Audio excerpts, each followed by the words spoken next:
Hay una caja sobre mi escritorio que no debería existir. La recibí un martes por la mañana, sin remitente, sin nota, sin ninguna explicación. Solo mi nombre escrito a mano en la tapa, y adentro 4 testimonios que una familia enterró en silencio hace más de 100 años, porque ninguna institución, ningún médico, ningún cura del pueblo supo qué hacer con lo que les había pasado. Llevo años trabajando con archivos históricos. He leído diarios de guerra, cartas de personas que sabían que iban a morir, declaraciones juradas de gente que perdió todo.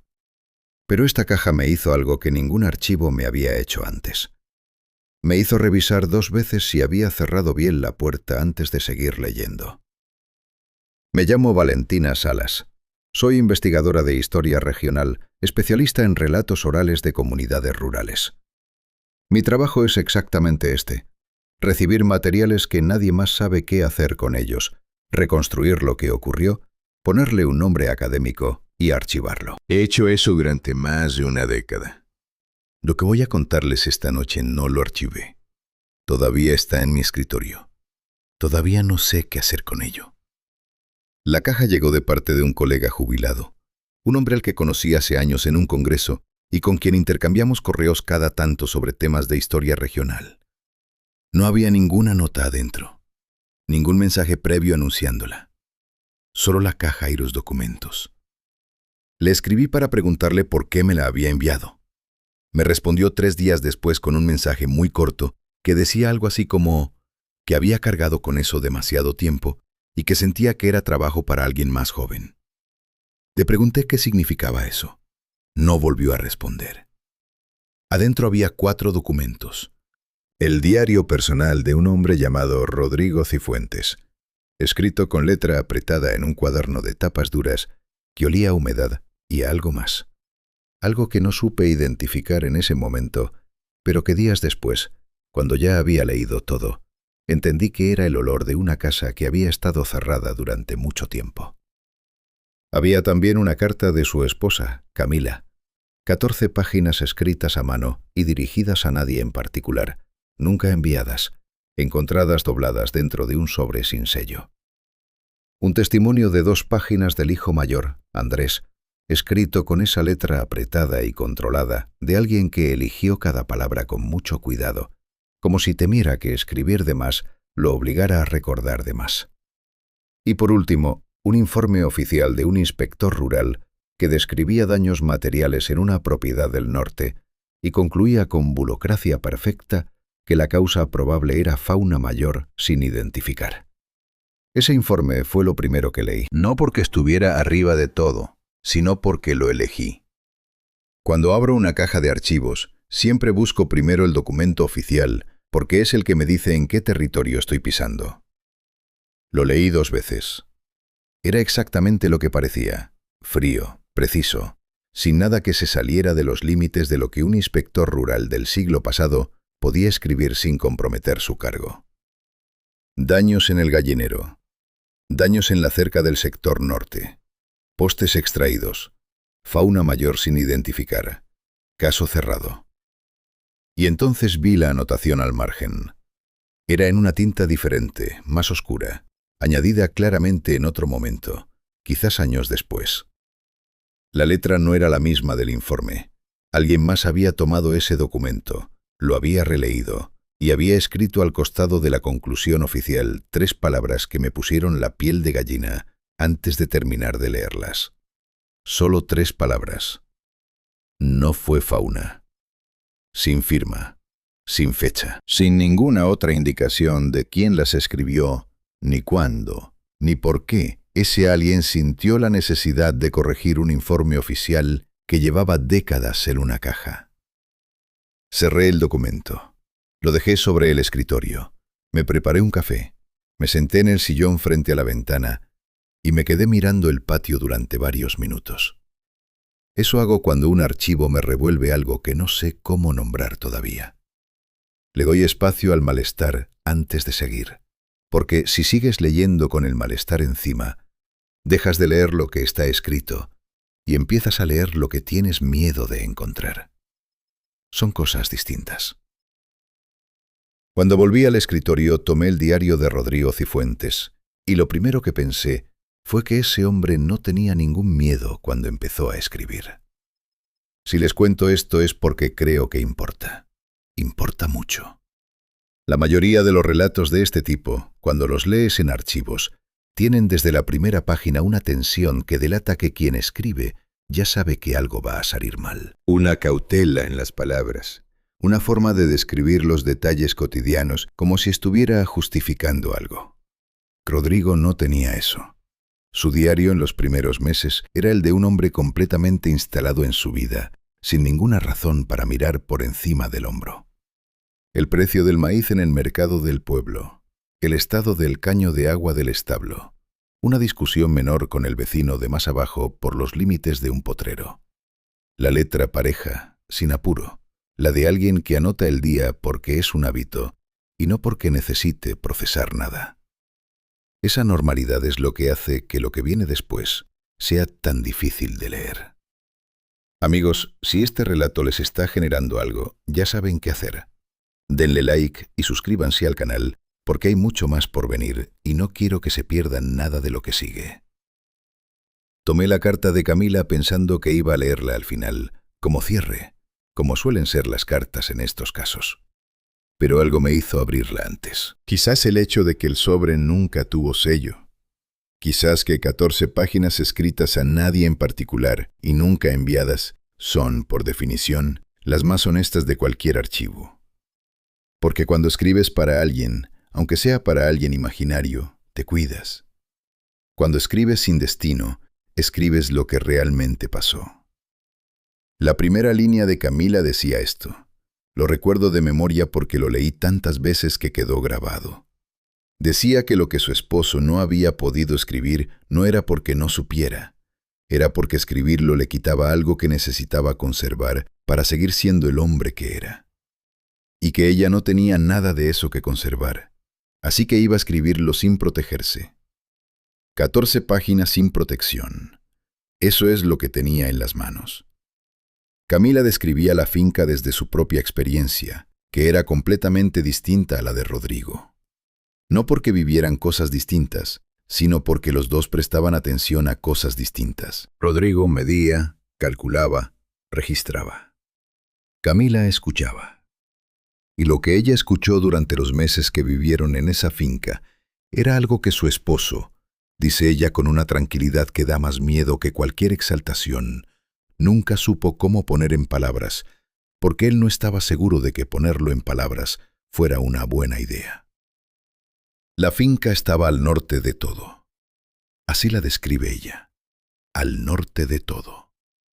El camino de tierra terminaba un par de kilómetros antes de llegar a la propiedad, y a partir de ahí se avanzaba por un sendero que en invierno desaparecía bajo el barro, y en verano se llenaba de polvo tan fino que se metía en los pulmones y te acompañaba durante días. Más allá de la finca, hacia el norte, había un bosque que ninguno del pueblo visitaba. No por distancia, por costumbre. Una costumbre tan vieja que nadie recordaba de dónde venía.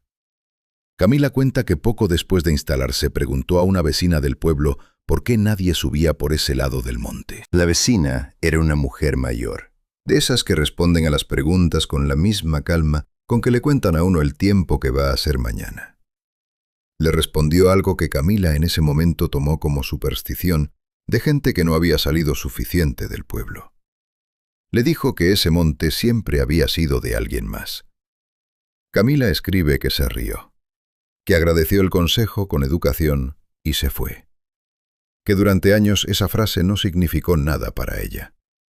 Y que cuando por fin entendió qué quería decir la vecina, ya era demasiado tarde para preguntarle de quién exactamente. Rodrigo Cifuentes no era un hombre que se asustara fácil. Eso lo entendí en las primeras 10 páginas de su diario y lo fui confirmando en cada entrada que seguía. Era el tipo de persona que cuando algo salía mal en la finca, anotaba el problema, calculaba la solución y al día siguiente ya estaba ejecutándola. Sin drama, sin queja, sin nada que se pareciera al pánico. El tono de su diario durante los primeros meses en esa propiedad era el de alguien que tenía todo bajo control y que además lo sabía.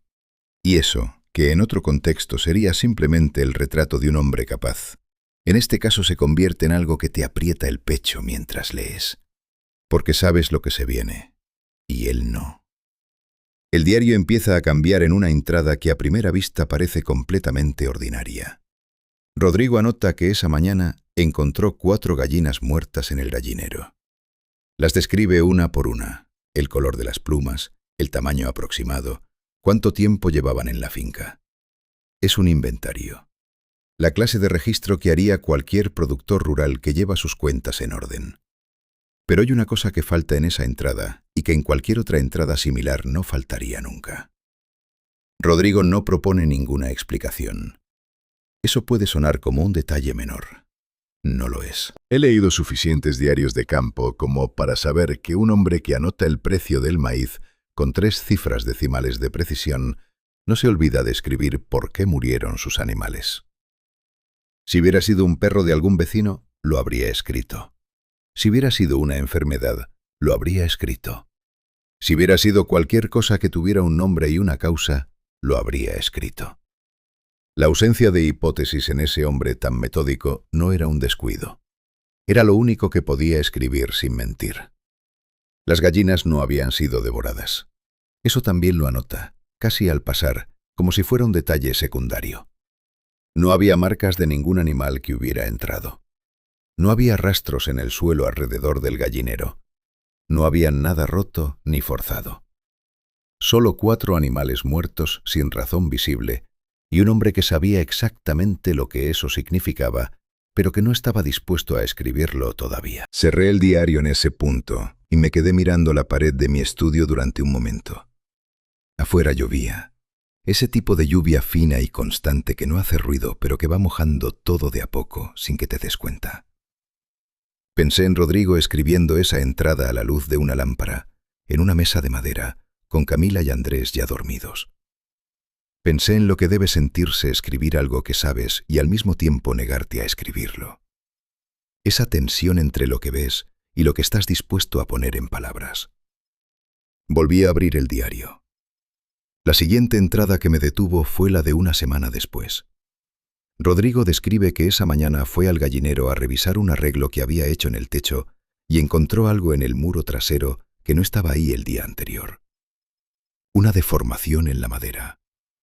Una curvatura hacia adentro, como si algo hubiera empujado desde afuera con una fuerza sostenida y deliberada durante un tiempo largo.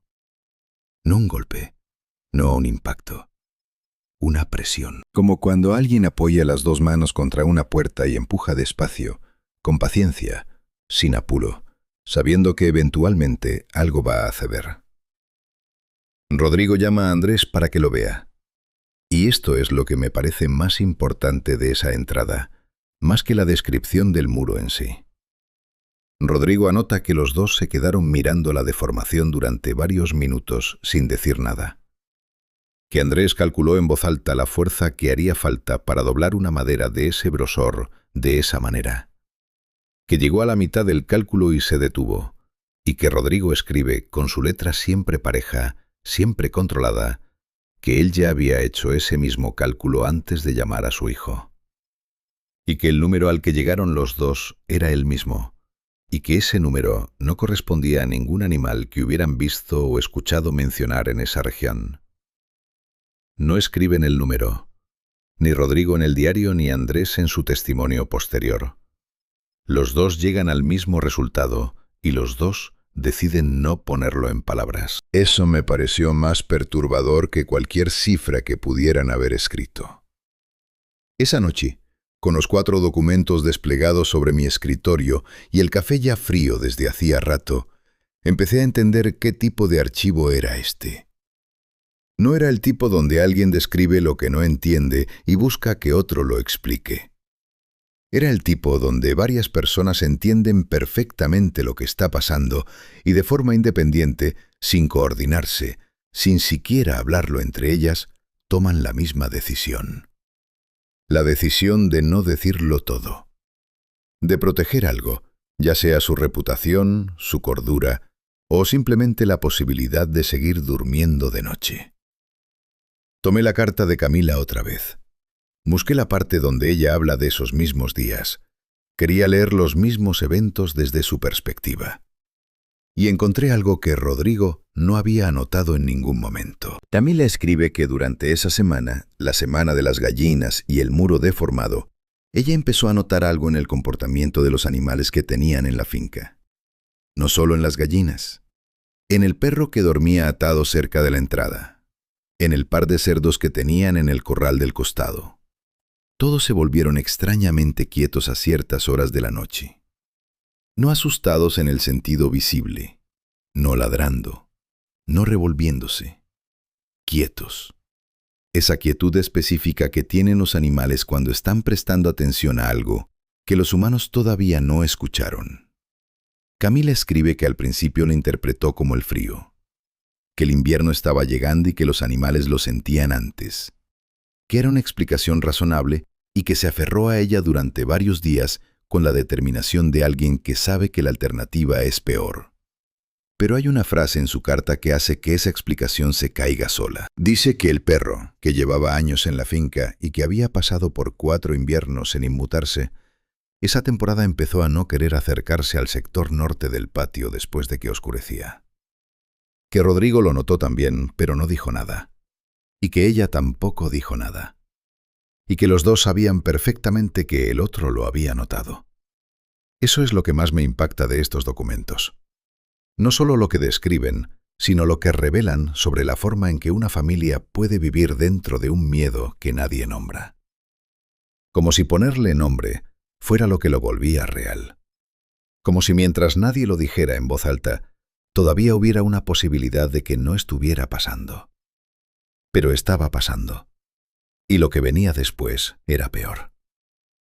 La mañana que Rodrigo encontró los postes de la cerca alineados en fila perfecta junto al hueco que habían dejado, no entró a la casa hasta 2 horas después. Camila lo vio desde la ventana de la cocina quedarse parado frente a ese hueco sin moverse, con los brazos a los lados y la vista fija en el suelo, como alguien que está haciendo un cálculo que no quiere terminar.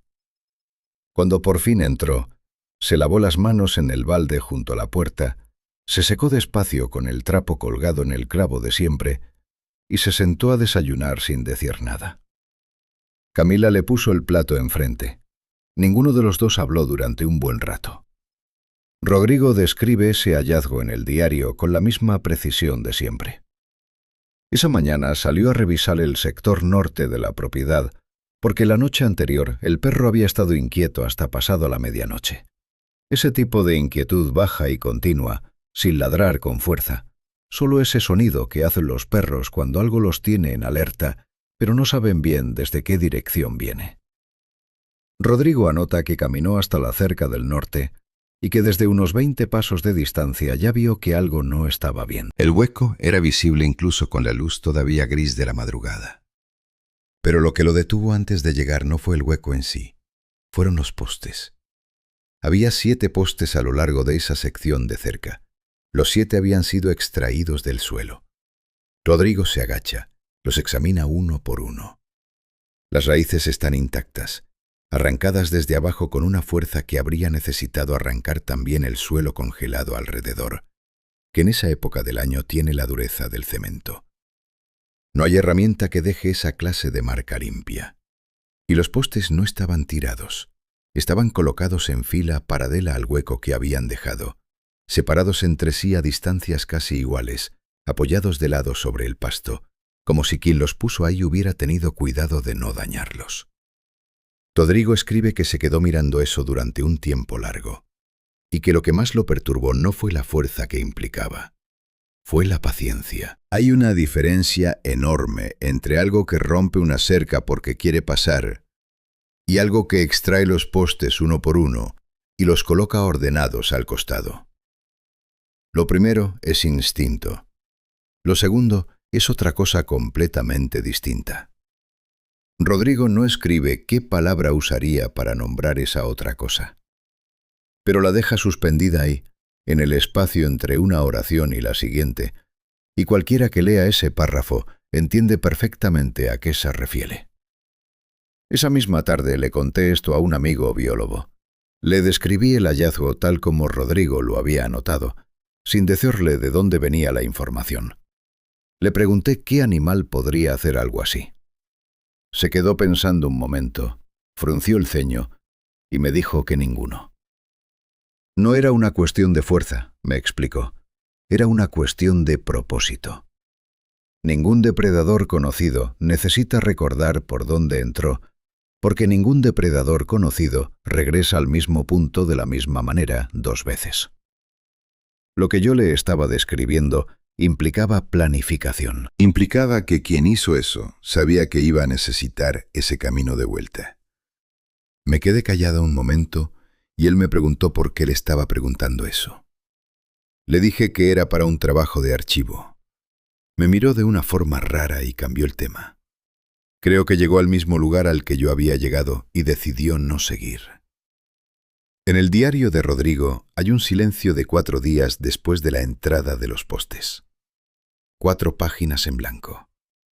Eso en un hombre que había registrado cada día de la finca, sin saltarse uno solo, desde que llegaron, es tan elocuente como cualquier cosa que pudiera haber escrito. Cuando retoma, lo hace en el medio de una oración, como si hubiera empezado a escribir y hubiera dejado el lápiz y hubiera vuelto días después sin darse cuenta del tiempo que había pasado. La entrada dice que esa semana Andrés empezó a dormir con la escopeta apoyada en la pared junto a su cama. Que nadie le dijo que lo hiciera. Que Rodrigo lo vio una mañana cuando pasó por la habitación y no dijo nada. Que simplemente cerró la puerta y siguió. Eso fue lo que me hizo abrir el testimonio de Andrés y leerlo completo de una sola vez. El testimonio de Andrés es el documento más corto de los 4 y al mismo tiempo el más denso. 2 páginas apretadas, sin márgenes, sin espacios entre párrafos, como si el papel fuera a terminarse antes de que él pudiera decir todo lo que necesitaba decir. Andrés escribe con la economía de alguien que eligió cada palabra con pinzas, que eliminó todo lo que pudiera parecer exagerado o emocional, y que lo que quedó después de esa eliminación es lo mínimo indispensable para que alguien más entienda lo que pasó. Esa austeridad hace que cada frase pese el doble. Andrés describe una noche específica, no da más referencia temporal que eso.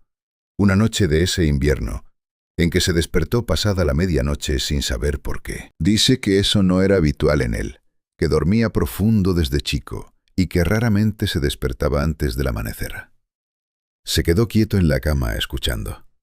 Afuera soplaba viento, ese viento seco del norte, que en invierno baja desde el monte y hace vibrar los marcos de las ventanas. Y debajo del viento, mezclado con él pero claramente separado, había otro sonido. Andrés escribe que tardó varios segundos en entender que lo que escuchaba venía del establo. No un ruido fuerte, al contrario, era la ausencia de ruido lo que lo despertó. El caballo, que tenía el hábito de moverse durante la noche, de rascarse contra los tablones del establo, de cambiar el peso de una pata a la otra con ese sonido sordo y rítmico que los caballos hacen cuando están tranquilos pero despiertos, esa noche no estaba haciendo ninguno de esos sonidos. Andrés conocía ese caballo desde que era potrillo. Sabía exactamente cómo sonaba cuando estaba bien. Y esa noche no estaba haciendo ningún sonido en absoluto. Andrés se levantó, tomó la escopeta, fue hasta la ventana. Desde ahí podía ver parte del patio y el costado del establo. No vio nada. Pero el caballo seguía sin hacer ruido, y eso, escribe Andrés, era peor que cualquier cosa que pudiera haber visto. Porque ese caballo no se quedaba completamente quieto. Nunca. Ni cuando estaba enfermo. La única vez que un animal se queda así de quieto es cuando está prestando toda su atención a algo que lo tiene paralizado de una forma que va más allá del miedo normal. Andrés permaneció junto a la ventana durante lo que calcula en unos 20 minutos. En algún momento, el caballo volvió a moverse. Ese sonido familiar de cascos sobre paja. Y Andrés volvió a la cama. No durmió más esa noche. A la mañana siguiente no le contó nada a su padre. Y su padre tampoco le preguntó nada, aunque Andrés escribe que cuando se cruzaron en el desayuno, Rodrigo lo miró de una manera que le dijo que él también había estado despierto. Esa imagen, los dos hombres sentados a la misma mesa comiendo en silencio, cada uno sabiendo que el otro había pasado la misma noche despierto escuchando lo mismo, y ninguno de los dos diciendo una sola palabra, es la que más me quedó de todo el testimonio de Andrés. Hay algo en ese silencio compartido que es más pesado que cualquier descripción de lo que estaba afuera. Porque ese silencio significa que los dos ya sabían, y que saber y no decirlo era la única forma que encontraron de seguir funcionando. Pero el silencio no duró mucho más.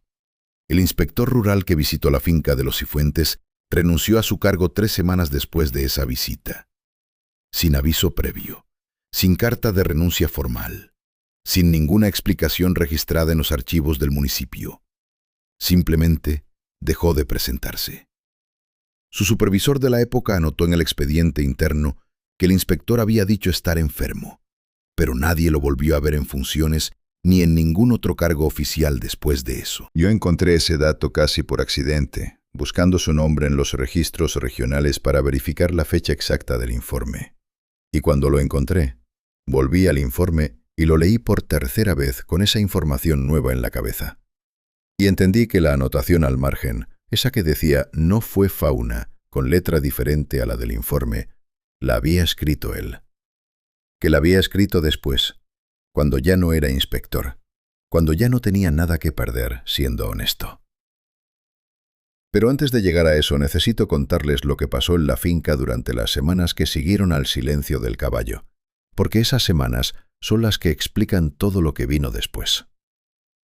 Rodrigo retoma el diario con una entrada que empieza directamente en el medio de lo que está pasando, sin preámbulo, sin fecha clara, como si hubiera agarrado el lápiz en un momento de urgencia y necesitara escribir antes de que se le fuera. Describe que esa mañana fue a buscar agua al pozo del costado norte y encontró algo en el suelo blando alrededor del borde.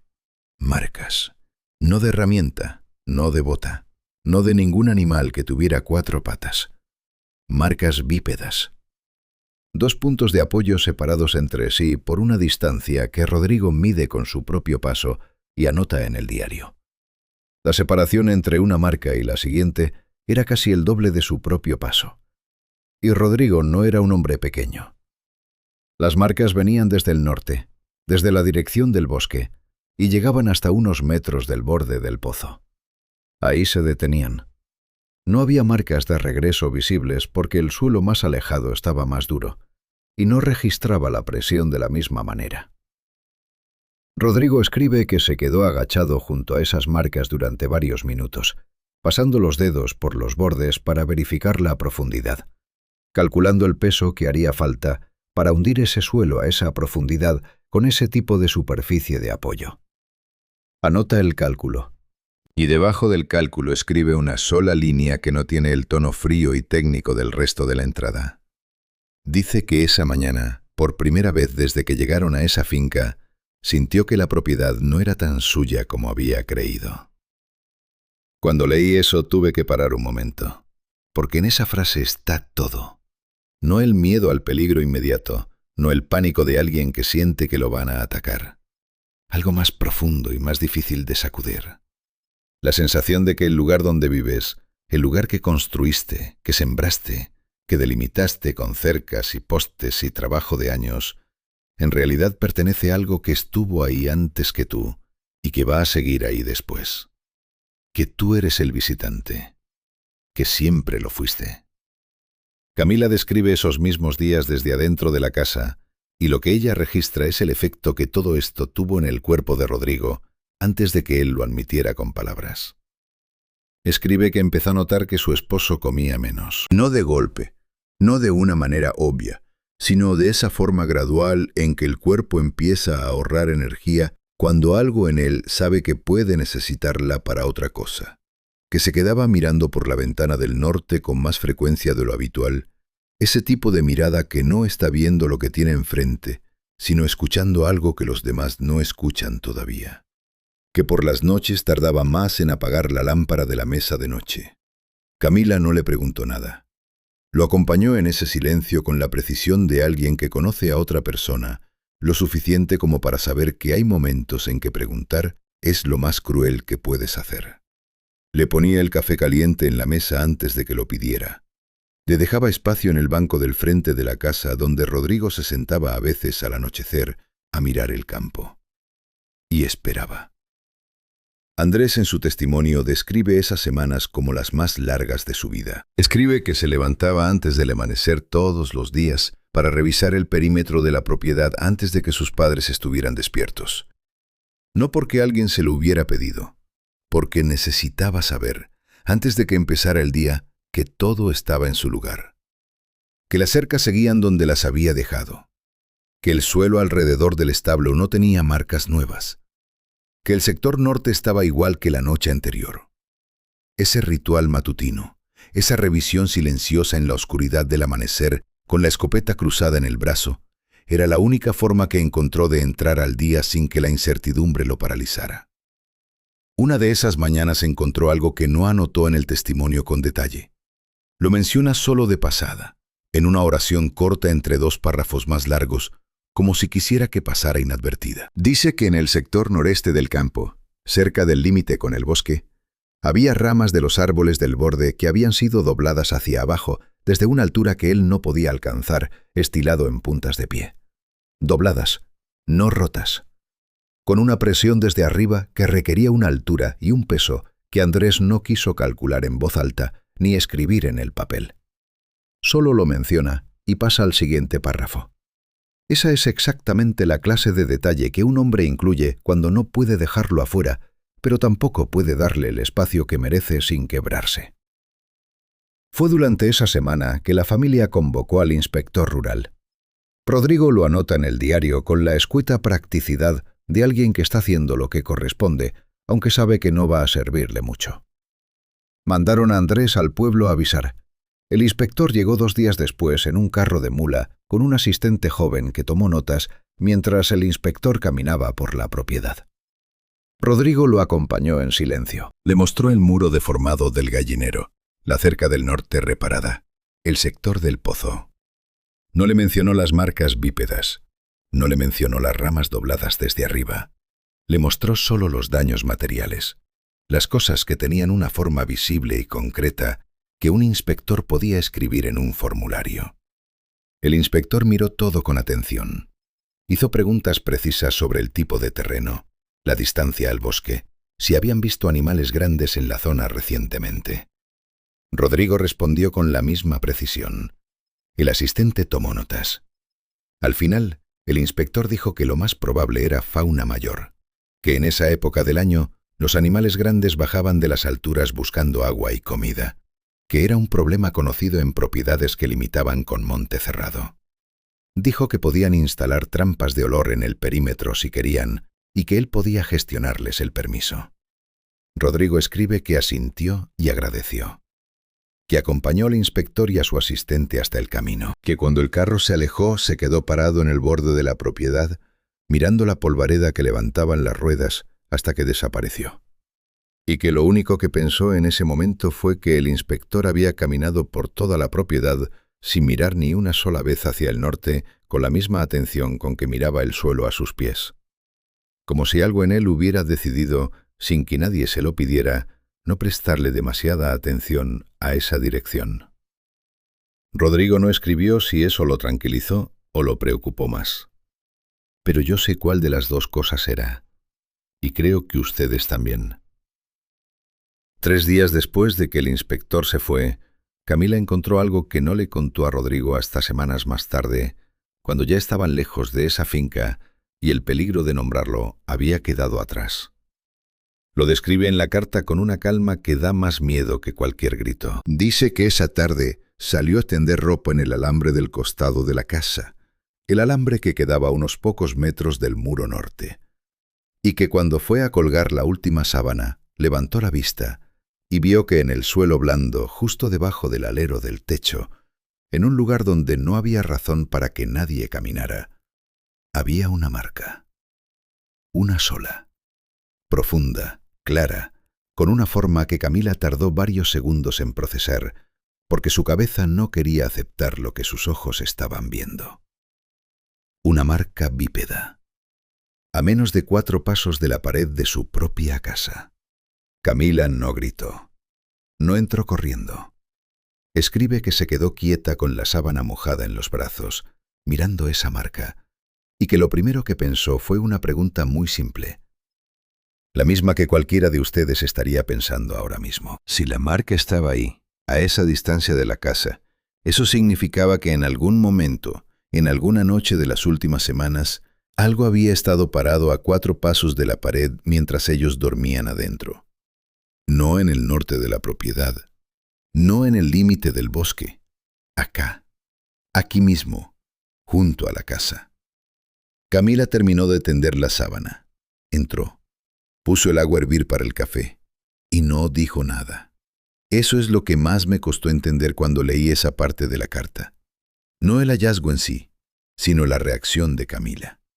Que una mujer encuentre eso a 4 pasos de su casa y decida no decirlo.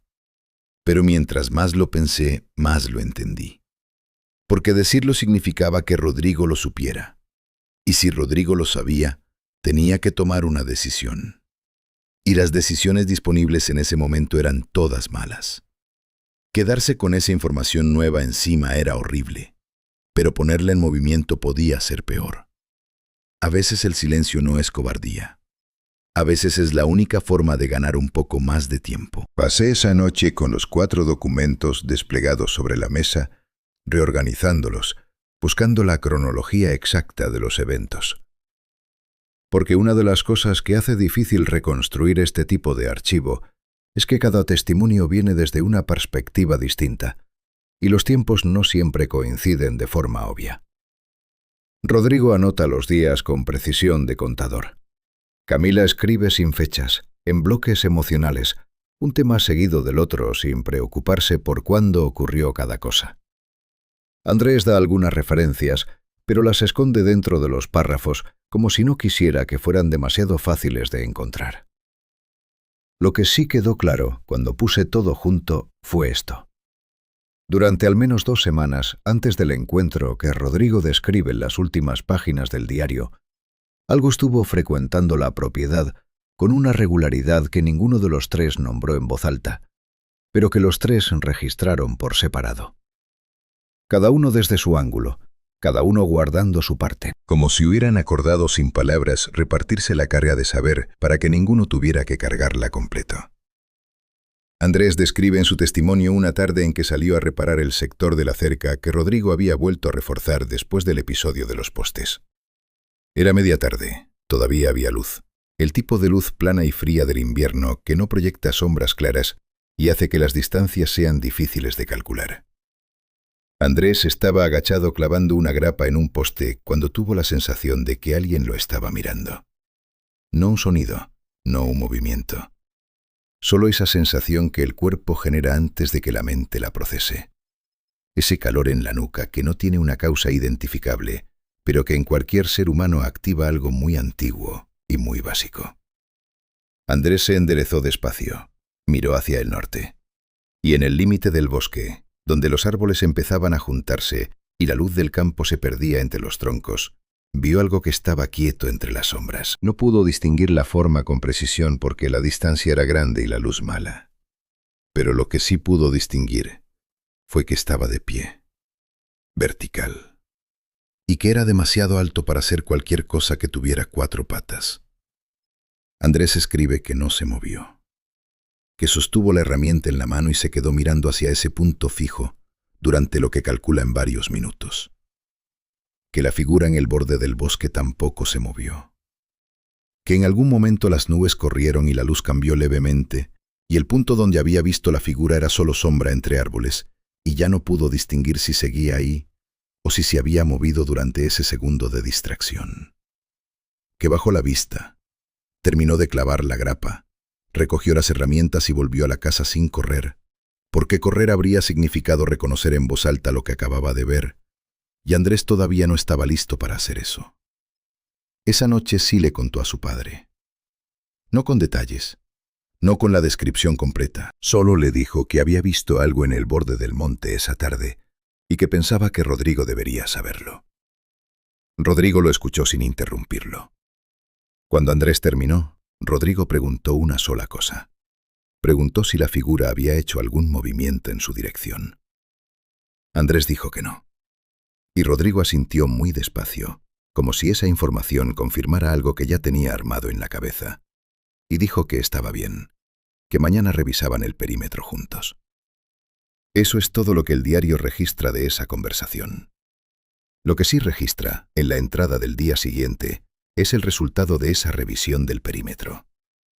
Y acá es donde el archivo da un giro que ninguno de los tres testimonios anticipaba del todo, porque lo que Rodrigo y Andrés encontraron esa mañana no estaba en el norte de la propiedad.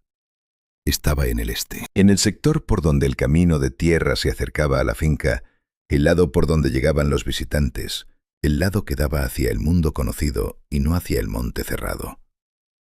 Había marcas en el suelo del camino, bípedas, profundas, de la zancada que Rodrigo ya había medido antes en el sector del pozo. Y estas no venían del bosque. Seguían el borde del camino desde el norte hacia el este, como si algo hubiera caminado a lo largo del límite de la propiedad rodeándola, estudiando su perímetro desde afuera, calculando sus bordes con la misma metodología con que Andrés revisaba las cercas cada mañana. Rodrigo escribe que siguió las marcas con la vista hasta donde el suelo se ponía más duro y las perdía. Que sacó del bolsillo el trozo de carbón que usaba para marcar la madera y anotó en el cuaderno que llevaba encima la cantidad de marcas que pudo contar y la dirección general que seguían. Que cuando terminó de anotar, guardó el cuaderno, miró a Andrés y le dijo que esa tarde iba a escribir una carta al municipio pidiendo asesoramiento sobre cómo proceder con fauna peligrosa en los límites de la propiedad. Andrés escribe en su testimonio que cuando su padre dijo eso, él asintió. Que ninguno de los dos dijo lo que los dos estaban pensando. Que la carta al municipio era un gesto, una forma de hacer algo concreto en una situación donde no había nada concreto que hacer. Que ambos sabían que lo que estaba rodeando esa propiedad no era fauna. Y que ambos sabían, aunque todavía no se lo habían dicho, que el tiempo que les quedaba en esa finca se estaba acabando. Pero ninguno imaginaba lo que iba a pasar antes de que se fueran. La carta que Rodrigo mandó al municipio nunca recibió respuesta. Eso lo descubrí buscando en los registros de correspondencia oficial de la época, y el hallazgo en sí no me sorprendió tanto como lo que encontré justo al lado. En el mismo registro donde debería aparecer la respuesta a la carta de Rodrigo, hay una entrada tachada con una sola línea de tinta gruesa.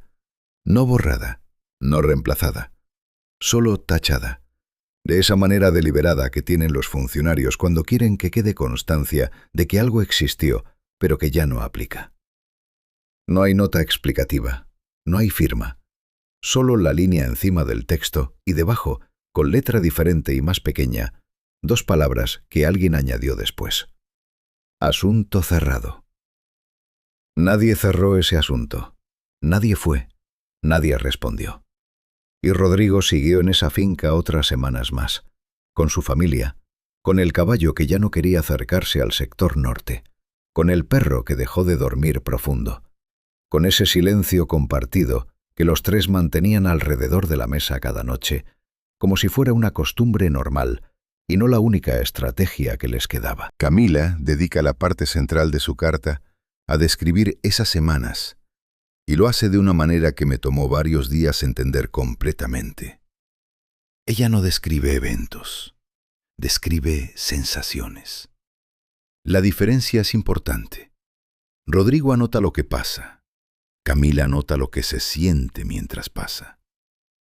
Y lo que ella describe en esa sección de la carta es algo que cualquiera que haya vivido en una casa donde algo está mal, pero nadie lo dice, va a reconocer de inmediato. Describe que la casa empezó a tener un olor diferente por las mañanas. No un olor fuerte ni identificable con claridad, solo algo distinto al olor habitual de madera, tierra húmeda y el humo del fogón de la cocina. Algo que llegaba desde afuera cuando el viento venía del norte y que se metía por las rendijas de las ventanas y se quedaba durante un rato antes de dispersarse. Camila escribe que la primera vez que lo notó, Pensó que era algún animal muerto en algún lado del campo, que salió a buscar y no encontró nada, Que la segunda vez ya no salió a buscar. que la cuarta o quinta vez simplemente cerró mejor la ventana y puso agua a hervir para que el vapor de la cocina tapara lo otro. Hay algo en esa imagen que me resulta muy difícil de sacudir. Una mujer poniendo agua a hervir para no tener que oler lo que viene del norte. Esa clase de solución práctica y desesperada al mismo tiempo. Esa forma de convivir con algo que no tiene nombre, poniéndole encima el olor del café y el vapor de la cocina. Rodrigo menciona el olor también en una sola oración, casi al pasar, como siempre que anota cosas que preferiría no anotar. Dice que el sector norte de la propiedad tiene un olor que no identificó en las primeras semanas, pero que con el tiempo aprendió a reconocer como una señal de que había actividad reciente en el límite del bosque. Lo describe como algo entre tierra removida y algo más que no sabe cómo nombrar. Y sigue con la siguiente entrada como si hubiera dicho algo completamente ordinario. Esa capacidad de Rodrigo para seguir adelante después de escribir cosas como esa es lo que más me impresiona de todo el diario. No la valentía en el sentido clásico, algo más difícil que eso. La capacidad de sostener lo que está viendo y seguir funcionando al mismo tiempo. Seguir revisando las cercas. Seguir anotando el estado del cultivo. Seguir siendo el hombre que su familia necesitaba que fuera, mientras cargaba con esa información que no tenía dónde poner. Andrés en su testimonio describe esas semanas de otra manera. Él habla de los hábitos que desarrolló sin que nadie se los enseñara. El recorrido matutino del perímetro se había vuelto tan automático que ya no lo pensaba. Simplemente se levantaba antes del amanecer, se ponía las botas, tomaba la escopeta y salía.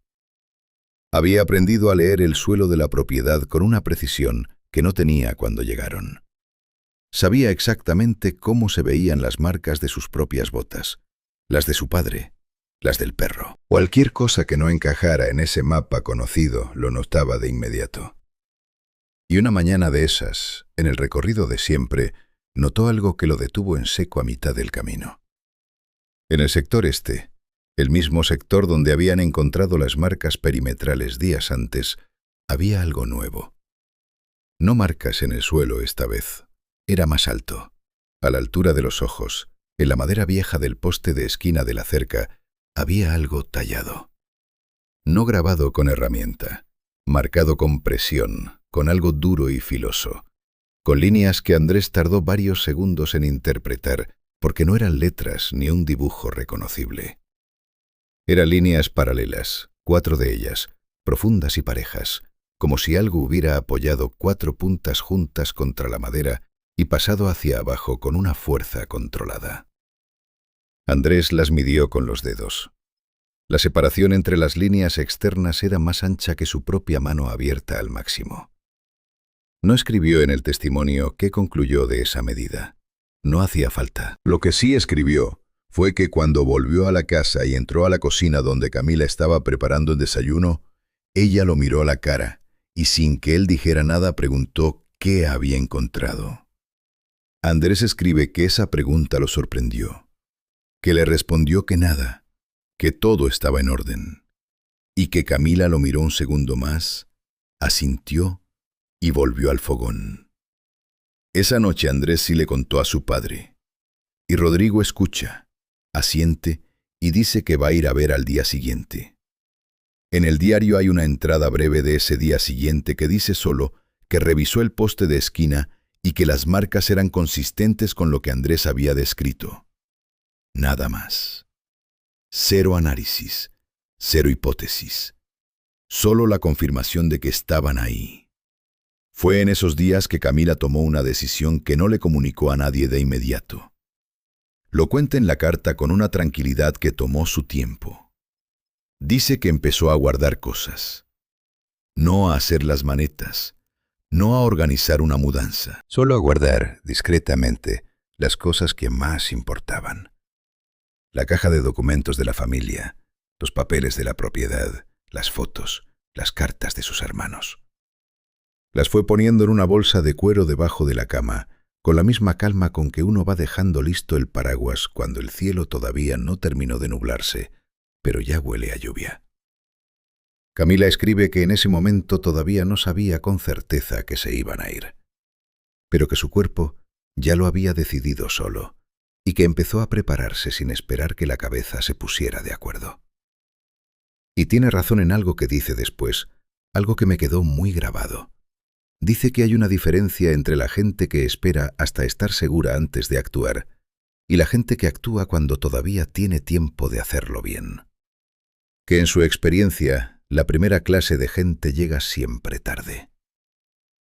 Rodrigo esa misma semana hizo algo que no le contó ni a Camila ni a Andrés hasta después. Y lo que hizo cambió todo lo que vino después. Lo que Rodrigo hizo esa semana sin decírselo a nadie fue ir solo hasta el límite del bosque en pleno día. No de noche, no con el farol, no en un momento de impulso oscuro. A plena luz de la tarde, con el sol todavía alto y el campo abierto a sus espaldas, caminó hasta la cerca del norte. Pasó por el hueco que había reparado 3 veces ya y siguió caminando otros 20 pasos más hacia el monte. Lo describe en el diario con la misma letra de siempre, pareja y sin temblor, como si estuviera describiendo una revisión rutinaria del terreno. Pero la forma en que construye esa entrada, la manera en que anota cada detalle en el orden exacto en que lo fue procesando, deja claro que sabía perfectamente lo que estaba haciendo y que había pensado mucho antes de hacerlo. Dice que quería ver el suelo. Eso escribe. Que quería ver el suelo del monte desde adentro, no desde el borde, para entender mejor desde dónde venían las marcas y en qué dirección se profundizaban los rastros. Esa es la explicación técnica. La explicación real, la que se filtra entre líneas sin que Rodrigo le escriba con esas palabras, es otra. Rodrigo fue porque necesitaba saber si lo que estaba del otro lado del bosque era algo que se podía entender mirándolo de frente, o si era el tipo de cosa que solo existe mientras la evitas. El suelo entre los primeros árboles era diferente al del campo abierto. Rodrigo lo describe con detalle. Más blando a pesar del frío, cubierto de una capa de hojas viejas que amortiguaban cada paso y vacían casi silencioso.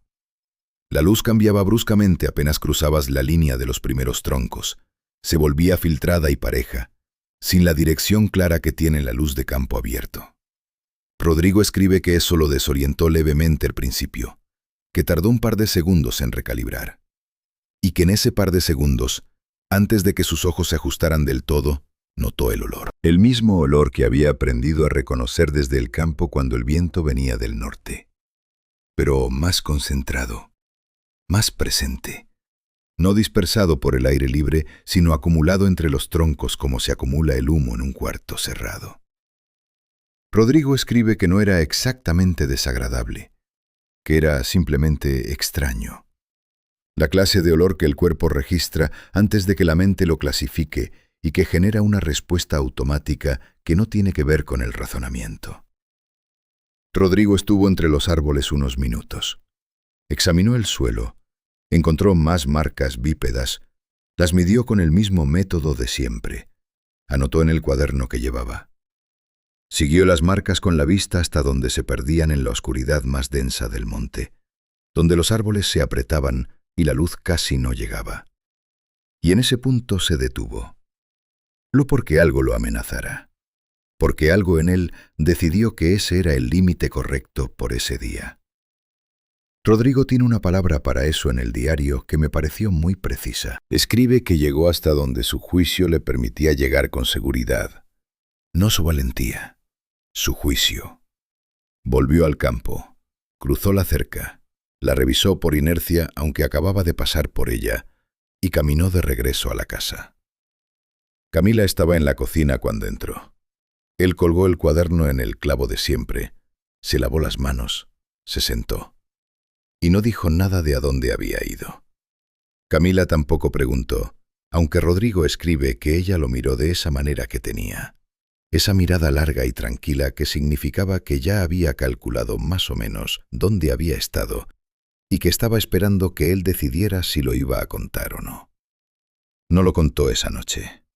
Lo anotó en el diario 3 días después, cuando ya había procesado suficiente para escribirlo sin que le temblara el lápiz.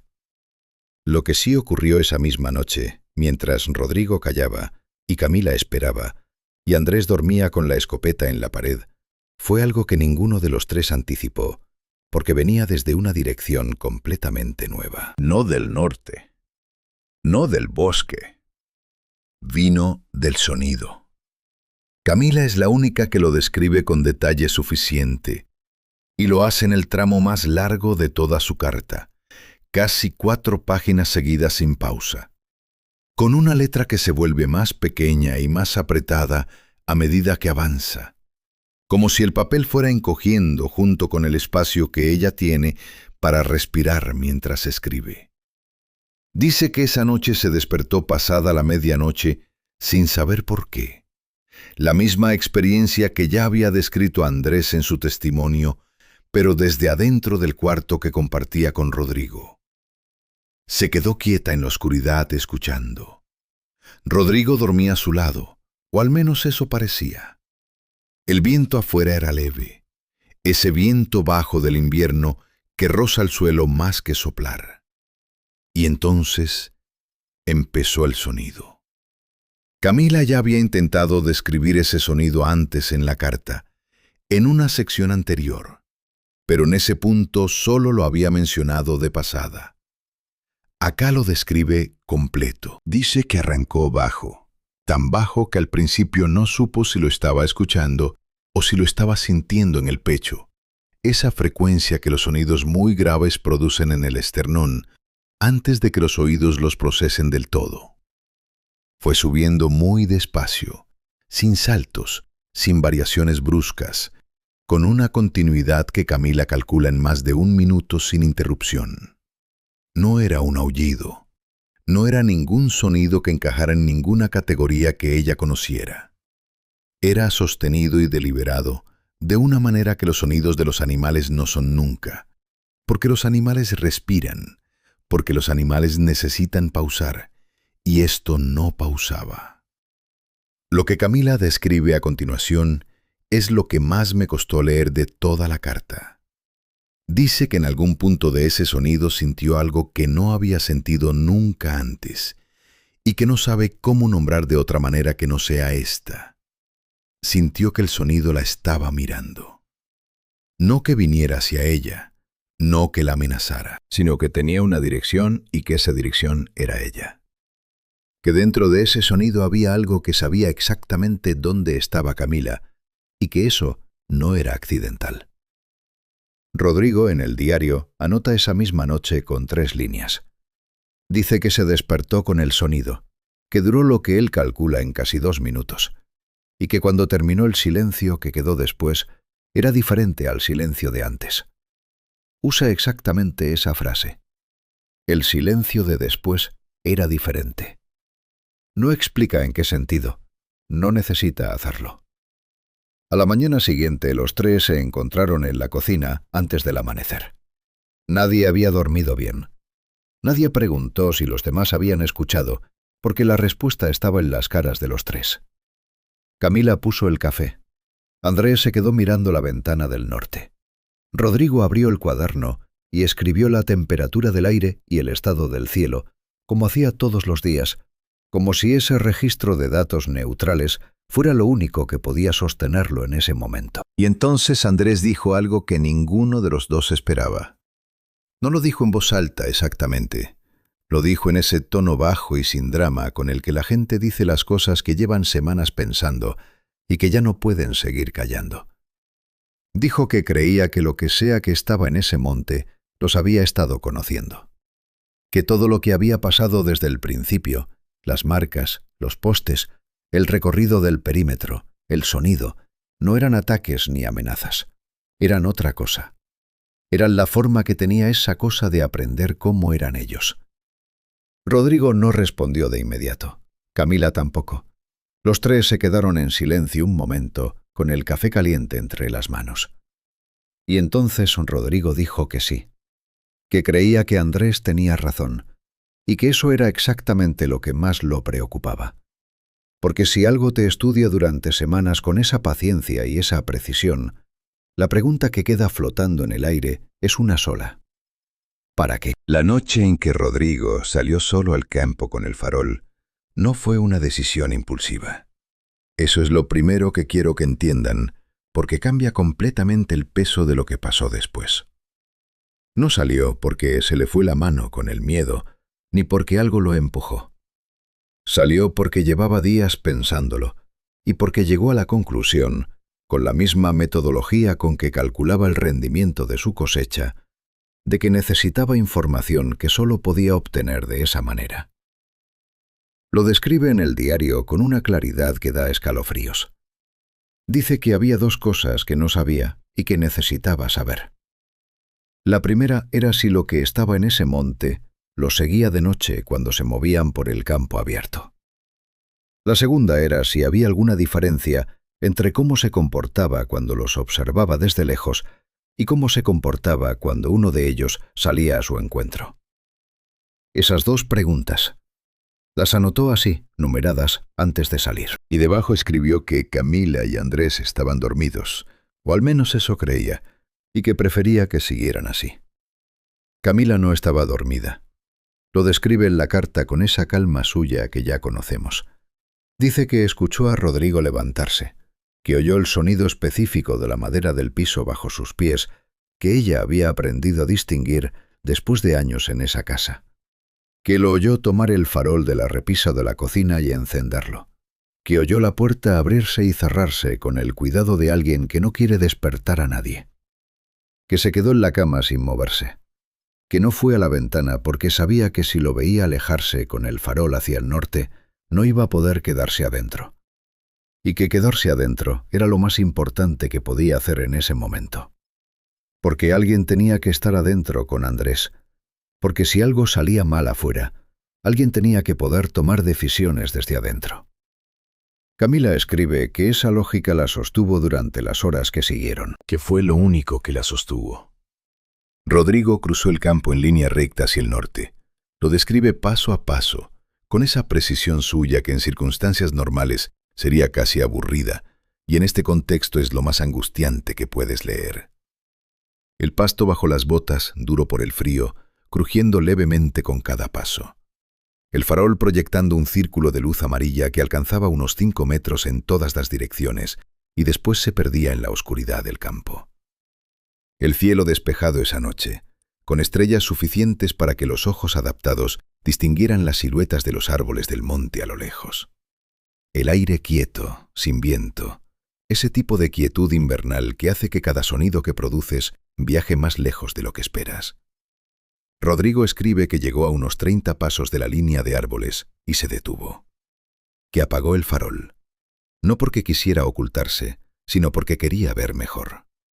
Con el farol encendido solo veía el círculo de luz a su alrededor. Con el farol apagado, después de que sus ojos tardaron un momento en ajustarse, empezó a distinguir el borde del bosque con más detalle. Los troncos gruesos de los primeros árboles, las sombras entre ellos, el límite exacto donde el campo abierto terminaba y el monte empezaba. Y en ese límite, ligeramente separado de los troncos y perfectamente inmóvil, había algo de pie. Rodrigo escribe que lo vio antes de que sus ojos terminaran de ajustarse, lo que significa que la figura tenía suficiente masa y suficiente contraste con el entorno para ser visible incluso en ese primer momento de visión borrosa. Alta, bípeda, completamente quieta. No había ninguna duda de que estaba ahí y de que había estado ahí antes de que él llegara. Lo estaba esperando o lo había visto llegar. Cualquiera de las dos opciones era igualmente pesada. Rodrigo no retrocedió.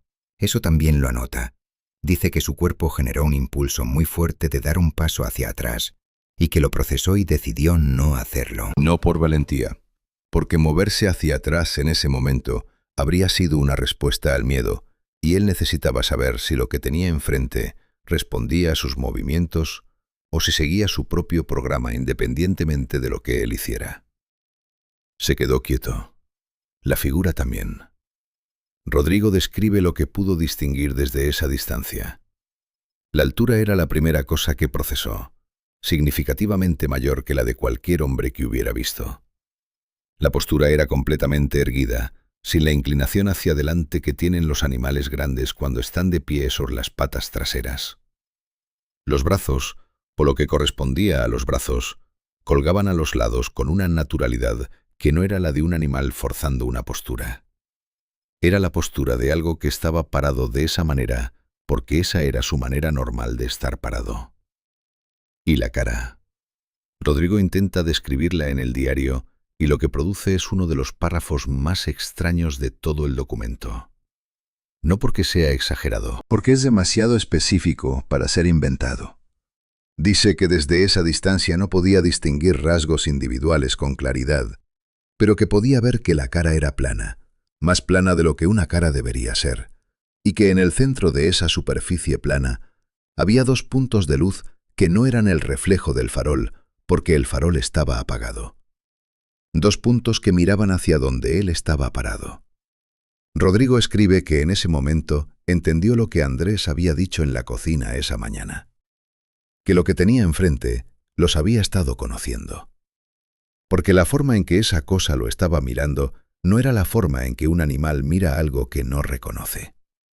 Era la mirada de algo que ya sabe quién eres y que está decidiendo qué hacer con esa información. Ahí fue cuando Rodrigo hizo lo único que se le ocurrió hacer. No gritar, no correr, no disparar. Levantó el farol apagado lentamente, con los dos brazos, y lo sostuvo a la altura del pecho. No como una ofrenda ni como una señal, como lo único que tenía en las manos y necesitaba hacer algo con ellas que no fuera temblar. La figura no se movió. Rodrigo y esa cosa se miraron durante lo que él calcula, contando en su cabeza, en casi un minuto completo. Un minuto parado en un campo abierto en la oscuridad a 30 pasos de algo que no tiene nombre en ningún documento oficial. Rodrigo escribe que durante ese minuto pensó con una claridad sorprendente para alguien en esa situación. Pensó en Camila dentro de la casa. Pensó en Andrés dormido. Pensó en los años que llevaban en esa finca y en todo lo que habían construido ahí. Y pensó que si esa cosa hubiera querido hacerles daño en algún momento de los últimos meses, habría tenido decenas de oportunidades para hacerlo. Y no lo había hecho. Eso no lo tranquilizó exactamente, pero sí le dio algo a lo que aferrarse mientras seguía quieto en la oscuridad esperando que algo pasara. Lo que pasó fue esto. Sin previo aviso, sin ningún sonido que lo anunciara, la figura giró. Despacio, con una fluidez que Rodrigo describe como completamente antinatural para algo de ese tamaño. Giró y empezó a caminar de vuelta hacia el monte. Cada paso era largo y silencioso sobre un suelo que Rodrigo, parado sin moverse, oía crujir bajo sus propias botas. La figura no miraba hacia atrás. Caminaba con la misma calma con que había estado parada, como si la interacción hubiera llegado a un punto de cierre que ella había determinado sola, en sus propios términos, en su propio tiempo. Llegó al borde del bosque. No se detuvo. Siguió caminando entre los troncos, y en unos pocos pasos, la oscuridad del monte la absorbió completamente, y no quedó nada en el borde del bosque que no fueran los árboles de siempre. Rodrigo permaneció en el campo durante un tiempo largo después de eso. No escribe cuánto, solo dice que cuando por fin caminó de regreso a la casa, sus piernas funcionaban, pero sus manos no del todo, y que tuvo que concentrarse para abrir el cerrojo de la puerta sin hacer ruido. Rodrigo no durmió esa noche. Eso lo sé no porque él lo escriba directamente, sino porque la entrada del diario que describe lo que vio en el campo está fechada en las horas antes del amanecer, con una letra que tiene una presión diferente a todas las entradas anteriores. No temblorosa, más pesada, como si cada palabra costara más de lo habitual escribirla, y él se negara a que ese costo se notara demasiado. Escribió durante horas, sentado en la misma mesa de la cocina donde cada mañana desayunaban los tres, con el farol encendido y el resto de la casa en silencio. Lo que escribí esa noche es la entrada más larga de todo el diario, y la más extraña, porque Rodrigo no describe solo lo que vio, Describe lo que pensó mientras lo veía. Y eso, viniendo de un hombre que hasta ese momento había registrado sus días con la economía de un contador, es tan inusual que, la primera vez que lo leí, tuve que parar y releer el inicio para confirmar que era el mismo cuaderno, la misma letra, el mismo hombre. Rodrigo escribe que mientras estaba parado frente a esa figura en la oscuridad, durante ese minuto largo de silencio mutuo, procesó una idea que lo acompañó todo el camino de regreso a la casa y que seguía ahí cuando se sentó a escribir. La idea era esta: que todo lo que habían vivido en esa propiedad desde el principio, cada evento que él había catalogado con tanta precisión en ese cuaderno, tenía una coherencia que él no había querido ver porque verla lo obligaba a llegar a una conclusión que su mente rechazaba por instinto. Los postes extraídos y colocados en orden, el recorrido del perímetro, las marcas en el poste de la cerca, el sonido que duraba más de un minuto sin respirar, la figura parada en el borde del bosque, mirándolo con esa calma absoluta. Nada de eso era caótico. Todo tenía una lógica interna. Y la lógica apuntaba en una sola dirección. Lo que fuera que vivía en ese monte no estaba reaccionando a ellos, los estaba estudiando, con paciencia, con método, con un propósito que Rodrigo no podía identificar, pero cuya existencia ya no podía negar. Esa idea lo perturbó más que cualquier otra cosa de la noche. Más que la altura de la figura, más que los puntos de luz en esa cara plana, más que el silencio de sus pasos sobre el suelo que crujía. Porque el miedo a algo que puede atacarte es un miedo que el cuerpo sabe manejar. Tiene respuestas para eso, mecanismos viejos y confiables. Pero el miedo a algo que te está aprendiendo es diferente. Es más quieto, y no se va cuando el peligro inmediato desaparece. Camila estaba despierta cuando Rodrigo entró. Eso ya lo sabemos por su carta. Pero hay un detalle que ella agrega en ese pasaje que el diario de Rodrigo no cubre porque él no podía verlo desde donde estaba. Camila escribe que mientras esperaba en la oscuridad del cuarto, oyó el sonido de sus propios latidos durante lo que le parecieron horas. Que en algún momento esos latidos se volvieron tan audibles que le preocupó que fueran a despertar a Andrés en el cuarto de al lado. Que contó sus respiraciones para mantenerse quieta. Que llegó a 300 antes de oír los pasos de Rodrigo en el pasto del patio. 300 respiraciones. Eso es aproximadamente 1 hora. Camila estuvo en silencio absoluto durante 1 hora, mientras su esposo estaba en el campo con esa cosa. Y no fue a la ventana. Eso me parece uno de los actos más difíciles de todo este archivo. No el coraje de Rodrigo saliendo al campo, el coraje de Camila quedándose adentro. Cuando Rodrigo entró por la puerta, Camila describe que encendió la lámpara pequeña de la mesita y se sentó en la cama. No fue a la cocina, no lo siguió, no preguntó nada. Solo encendió la lámpara para que él supiera, desde cualquier punto de la casa, que ella estaba despierta y que estaba esperando. Rodrigo pasó por delante del cuarto, vio la luz bajo la puerta. No entró. Siguió hasta la cocina y ella escuchó el sonido de la silla arrastrándose sobre el piso de madera cuando se sentó a escribir. Camila apagó la lámpara y se quedó en la oscuridad hasta el amanecer. Lo que pasó a la mañana siguiente lo describe Andrés con más detalle que cualquiera de sus padres, porque él fue el único que estuvo completamente dormido esa noche y llegó al desayuno sin el peso de las horas anteriores. Describe que entró a la cocina y encontró a sus padres sentados a la mesa con el café ya frío, lo que significaba que llevaban ahí un buen rato.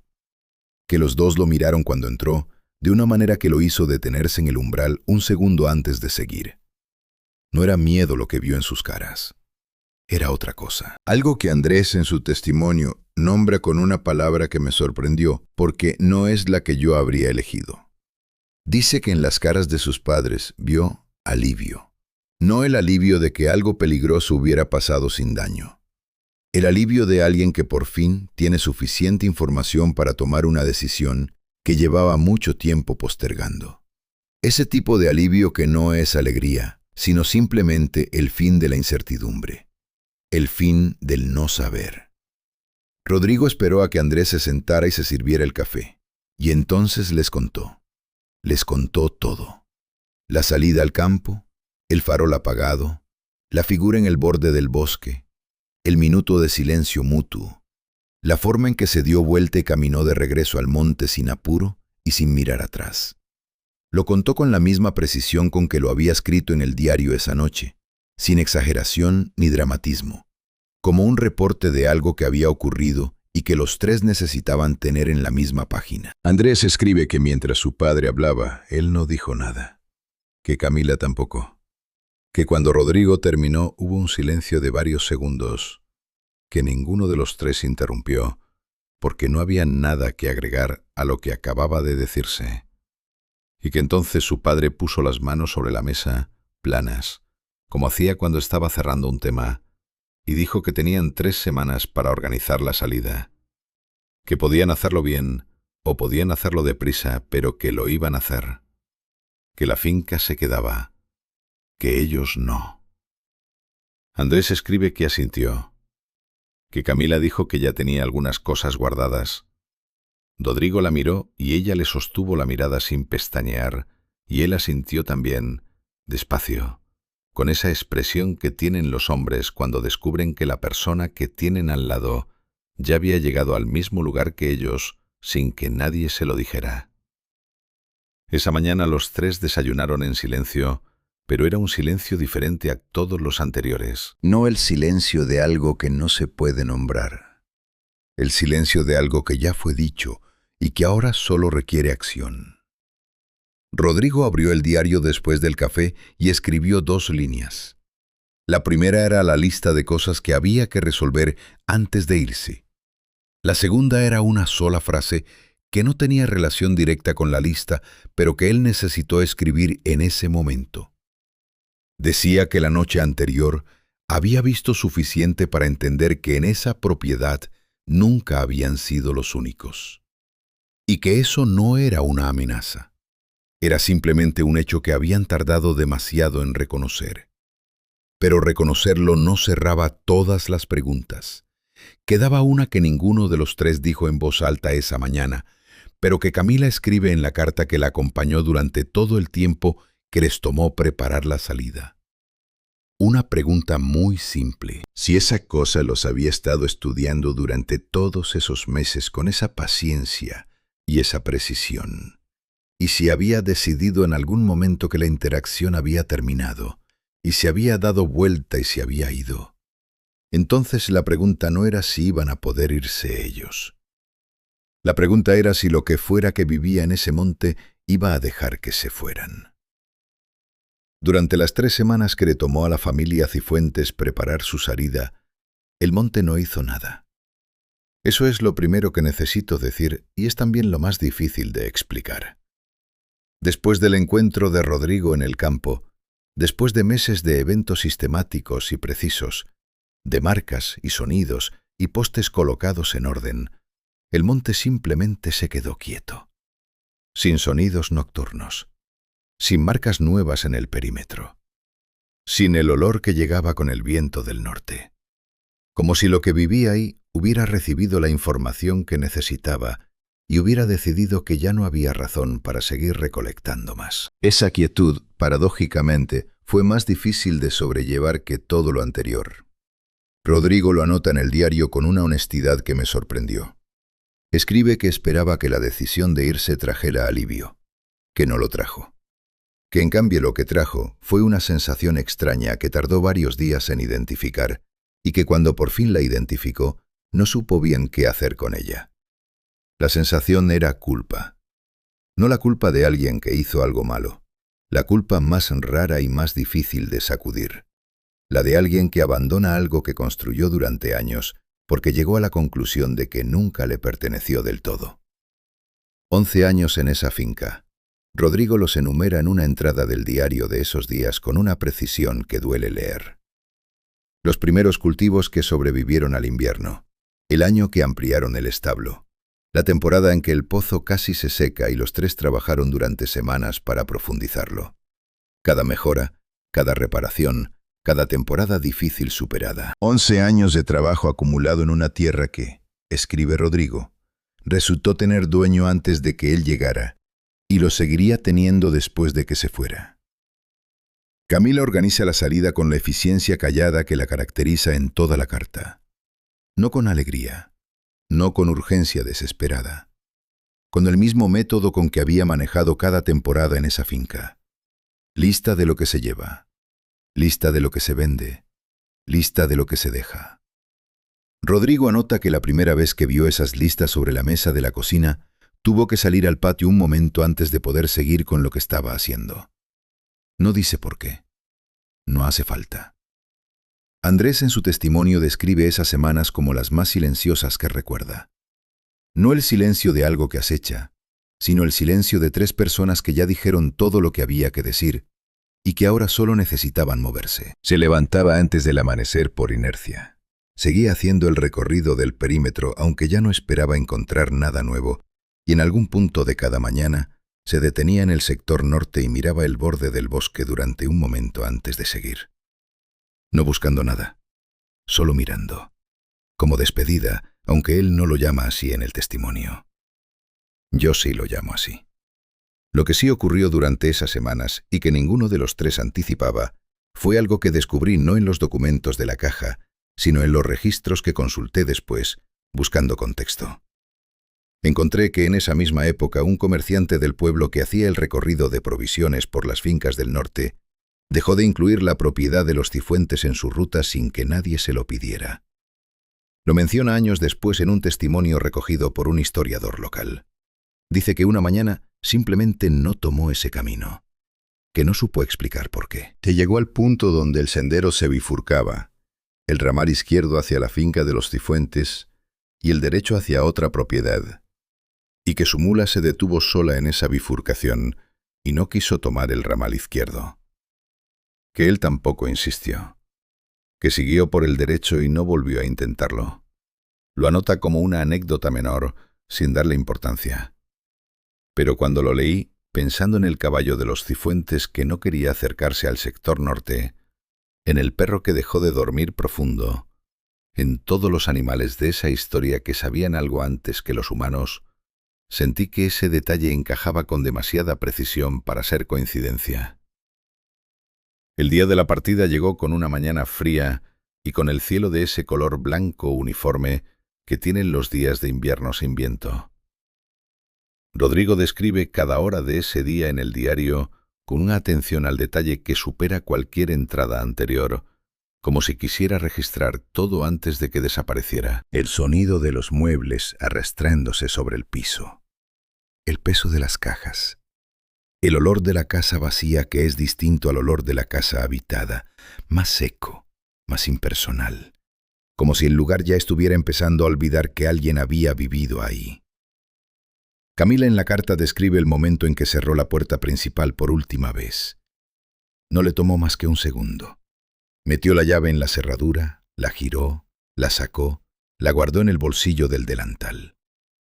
Dice que no miró hacia el norte antes de subirse al carro, que tomó esa decisión conscientemente, que hubo una parte de ella que quiso hacerlo, que quiso ver el borde del bosque una última vez, y que esa parte la ignoró completamente, porque entendía que ese último vistazo no le iba a dar nada que no tuviera ya, y sí le podía quitar algo que necesitaba para seguir adelante.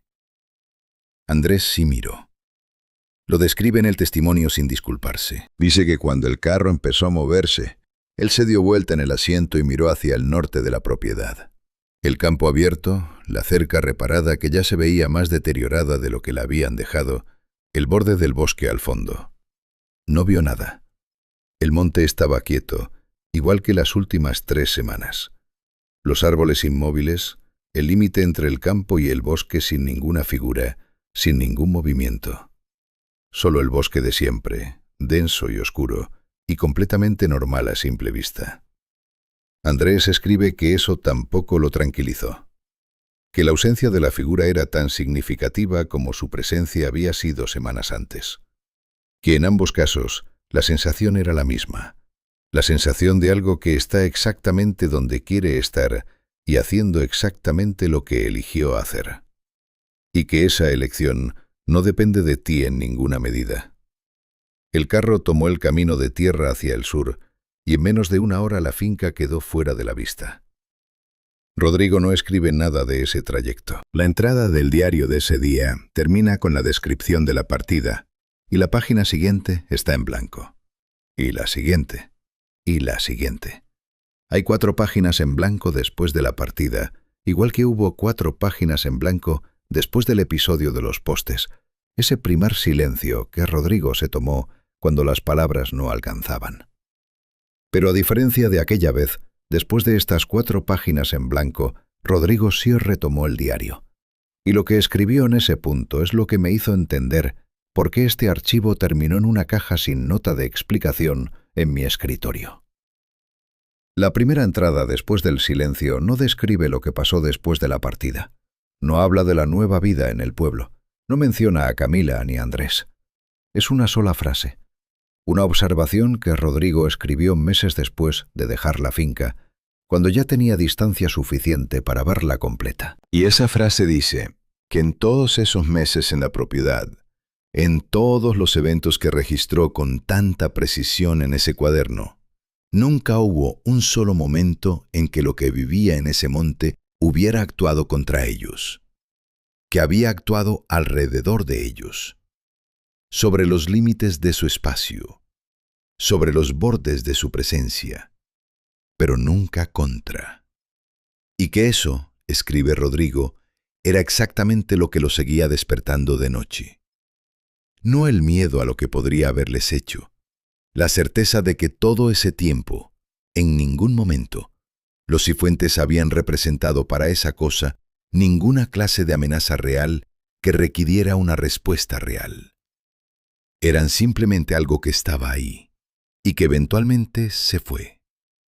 6 años después de que los Cifuentes se fueron, otra familia tomó posesión de esa propiedad y abandonó la finca antes de que terminara el primer año. Dejaron adentro casi todos sus muebles, su vajilla, la ropa de cama, 2 herramientas grandes que no eran fáciles de transportar. Cosas que una familia normal no deja atrás, a menos que la salida no haya sido planeada, sino urgente. Ese dato lo encontré en los registros de transferencia de propiedad que consulté mientras reconstruía la historia de la finca después de los Cifuentes. Y cuando lo vi tuve que releerlo 2 veces, porque la primera vez pensé que me había equivocado de finca. Pero no. Era la misma propiedad, el mismo sector norte, el mismo bosque. No hay expediente oficial del abandono de esa segunda familia. Ninguna denuncia, ningún registro de incidente, ninguna explicación archivada en el municipio. Solo la transferencia de propiedad devuelta al Estado por falta de ocupación, tramitada meses después de que se fueron, por alguien que no era ninguno de ellos, sino un funcionario que procesó el papel sin que nadie le explicara por qué la familia había dejado la finca en esas condiciones. Lo único que encontré sobre esa segunda familia fue una mención en los archivos de un comerciante local de la época. El mismo tipo de registro informal que me había dado el dato del repartidor que no quiso tomar el camino hacia la finca de los Cifuentes. Un vecino de la zona declaró en una conversación registrada por un investigador regional años después que la única cosa que la segunda familia había dicho antes de irse era que el norte de la propiedad no les daba paz. Esas palabras exactas. El norte no les daba paz. El vecino que lo reportó agregó que no les preguntó qué significaba eso, porque la forma en que lo dijeron le indicó que no querían que les preguntaran. Esa frase, el norte no les daba paz, me quedó dando vueltas durante días. Porque es una frase que no describe nada concreto. No dice qué vieron, qué escucharon, qué encontraron. Solo nombra una dirección y una sensación. Y sin embargo, cualquiera que haya leído lo que yo había leído hasta ese punto, sabe exactamente a qué se refiere. Eso me parece lo más revelador de todo, que el lenguaje que usaron esas personas para describir su experiencia, sin haber leído los documentos de los Cifuentes, sin saber nada de lo que había pasado antes, fuera tan parecido al lenguaje que Rodrigo y Camila y Andrés habían usado en sus propios testimonios. La misma dirección, la misma incapacidad de nombrar lo que estaba ahí con algo más específico que una dirección y una sensación. Volví a la caja con esa información nueva y busqué si había algo que yo me hubiera saltado la primera vez. Revisé cada documento, cada margen, cada anotación.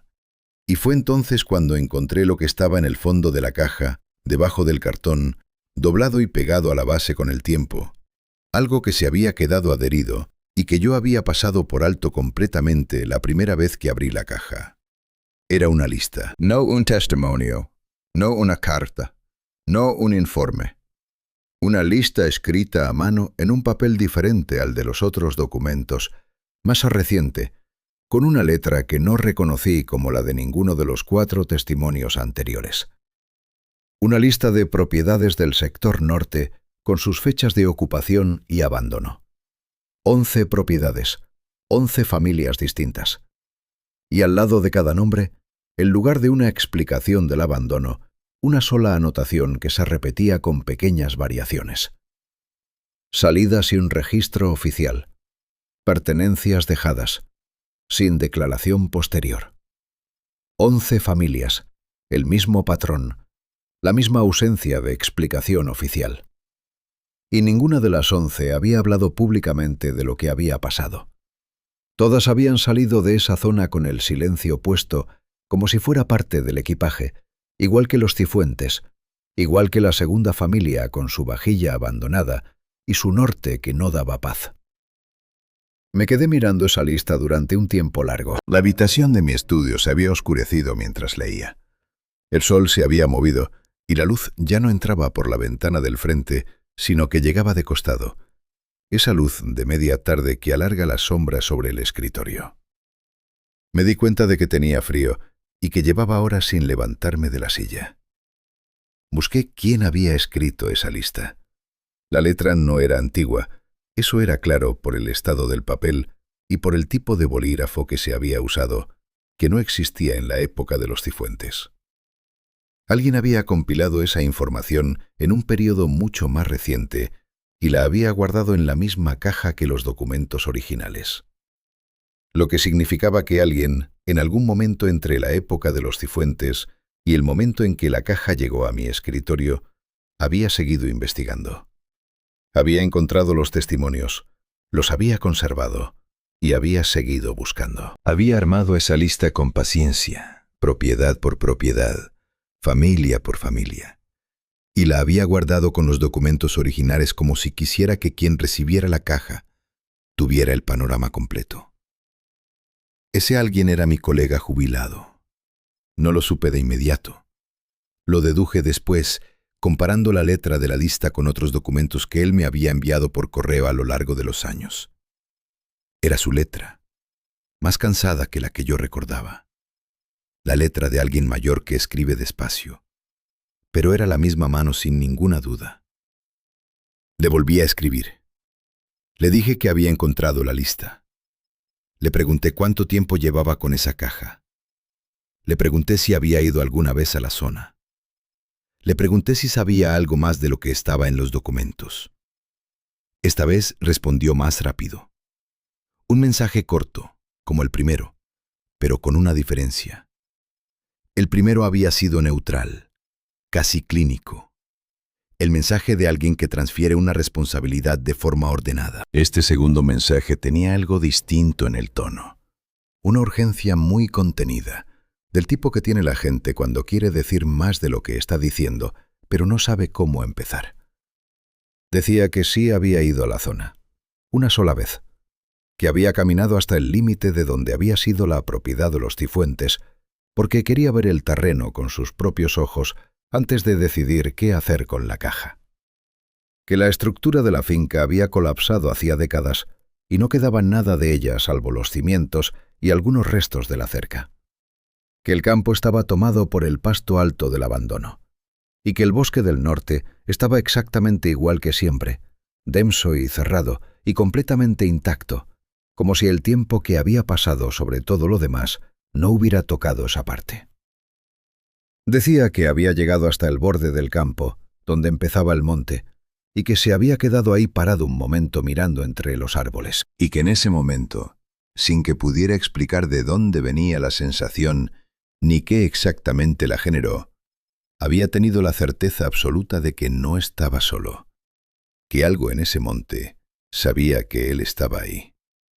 y que esa certeza lo hizo dar media vuelta y caminar de regreso al carro sin mirar atrás, sin correr, sin hacer ningún movimiento brusco, exactamente como uno aprende a comportarse cuando entiende de forma instintiva que cualquier reacción exagerada podría cambiar algo que en ese momento está equilibrado de manera muy frágil.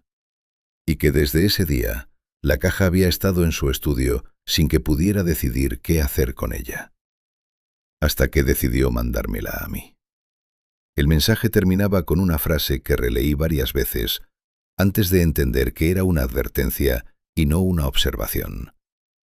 Decía que si yo pensaba ir a ver la zona con mis propios ojos, que lo pensara bien primero. Que hay lugares que funcionan como ese bosque, lugares que han sido de algo más durante tanto tiempo que la idea de que algún ser humano pueda reclamarlos se volvió simplemente absurda con los siglos. Que en esos lugares lo más inteligente que puedes hacer es lo mismo que hicieron todas las familias de la lista: reconocer el límite y no cruzarlo. Lo que no me dijo, y que descubrí yo sola buscando en los registros catastrales al día siguiente, fue algo que cerró el círculo de una manera que todavía me cuesta procesar. Lo que encontré en los registros catastrales al día siguiente fue esto. La propiedad que había sido de los Cifuentes, y después de 11 familias más, figuraba en el sistema actual como baldía. Sin dueño registrado, sin deuda pendiente, sin ningún trámite activo. Eso en sí no era sorprendente, dado todo lo que sabía. Lo que sí me detuvo fue la fecha del último registro de intento de ocupación. No era antigua, era reciente. Menos de 4 años atrás, alguien había iniciado un trámite para reclamar esa propiedad por abandono prolongado, que es el mecanismo legal que permite solicitar tierras que llevan décadas sin dueño activo. El trámite había avanzado hasta una etapa muy específica del proceso, la inspección técnica del terreno, y ahí se había detenido. Sin resolución, sin cierre, sin ninguna anotación que explicara por qué no había continuado. Busqué el nombre del técnico que había hecho la inspección. Estaba en el expediente. Todo estaba en el expediente hasta ese punto. Era un funcionario municipal de la región. Lo busqué en los registros de personal activo del municipio. No aparecía. Lo busqué en los registros de personal retirado. Tampoco. Encontré su nombre una sola vez más, en una nota interna del departamento de catastro que decía simplemente que el funcionario había solicitado ser reasignado a otra zona después de esa inspección y que la solicitud había sido aprobada sin objeción. Sin fecha de regreso al área norte. Sin explicación registrada del motivo de la reasignación. Guardé esa información. La agregué a mis notas junto con todo lo demás. Y me quedé sentada frente al escritorio durante un buen rato sin escribir nada, mirando la caja vacía, los 4 documentos ordenados sobre la mesa, la lista de las 11 familias, las notas de mi colega, todo ese archivo que había pasado por varias manos a lo largo de décadas y que había llegado a las mías sin una sola explicación directa de por qué. Pensé en Rodrigo escribiendo a la luz de la lámpara en las madrugadas. Pensé en Camila poniendo agua a hervir para tapar el olor que venía del norte. Pensé en Andrés revisando el perímetro antes del amanecer, solo, con la escopeta cruzada en el brazo, sabiendo que ese recorrido no lo protegía de nada, pero haciéndolo igual porque era la única forma que encontró de entrar al día sin que el miedo lo paralizara. Pensé en 11 familias distintas que salieron de esa zona con el silencio puesto y no volvieron a hablar del tema. Pensé en mi colega parado en el borde del campo mirando entre los árboles y dando media vuelta sin correr, sin hacer movimientos bruscos, con esa comprensión instintiva de que lo que estaba del otro lado del límite no había iniciado nada y que él no iba a ser el que iniciara algo. Y pensé en el técnico de catastro que pidió ser reasignado a otra zona después de una sola visita de inspección, y que ningún registro oficial describe qué vio ahí. Esa noche tomé una decisión que creo que es la correcta, aunque no puedo estar completamente segura. Decidí no ir. No porque tenga miedo en el sentido simple de la palabra, aunque eso también, sino por una razón más específica que tardé varios días en formular con claridad. Todos los que aparecen en este archivo, los que vivieron en esa finca, los que pasaron por ahí, Los que investigaron después llegaron al mismo punto en algún momento. El punto donde entendiste que lo que estaba en ese monte no era una amenaza en el sentido convencional. No buscaba conflicto, no atacaba, no perseguía, simplemente existía, en ese territorio, con una permanencia que hacía que cualquier presencia humana fuera temporal por definición. Y todos, sin excepción, tomaron la misma decisión en ese punto. Se fueron. No porque los expulsaran, porque entendieron que había un límite y que cruzarlo no les iba a dar nada que valiera lo que podría costar. Yo no tengo razones para pensar que mi caso sería diferente al de todos ellos. Y sí tengo razones para pensar que sería exactamente igual. Así que armé la caja. Puse los 4 documentos adentro en el mismo orden en que los había encontrado. Puse la lista de las 11 familias. Puse mis propias notas. Y en un papel nuevo, con mi letra, escribí un resumen de lo que había encontrado en los registros catastrales, el trámite detenido, el técnico reasignado, la propiedad que sigue figurando como baldía hasta hoy. Lo doblé y lo puse encima de todo. Cerré la caja. No la mandé a ningún colega. No la archivé en ninguna institución. Está en mi estudio, sobre el mismo escritorio donde la abrí, con mi nombre todavía en la tapa, porque no encontré razón para borrarlo. En algún momento voy a tener que decidir qué hacer con ella. Ese momento todavía no llegó. Lo que sí puedo decirles, después de todo lo que leí y todo lo que busqué, es lo siguiente. Hay una diferencia enorme entre 2 tipos de territorios en este mundo. Los territorios que están vacíos y los territorios que parecen vacíos.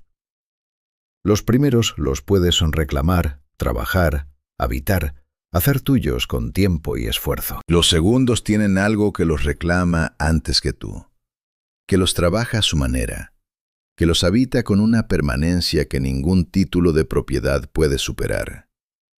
El problema es que desde afuera, los 2 tipos de territorio se ven exactamente igual. El mismo pasto, los mismos árboles, el mismo cielo. No hay señal en el borde que te diga en cuál estás entrando. Solo lo descubres adentro. Y para entonces, ya estás adentro. Rodrigo Cifuentes lo entendió después de 11 años. Las familias que vinieron después lo entendieron en menos tiempo, como si la tierra misma se hubiera vuelto más eficiente en comunicar lo que tenía que comunicar. El técnico de catastro lo entendió en una sola visita. Mi colega lo entendió parado en el borde del campo mirando entre los árboles durante un momento que no describe con detalle, pero cuyos efectos duran hasta hoy. Todos llegaron al mismo entendimiento.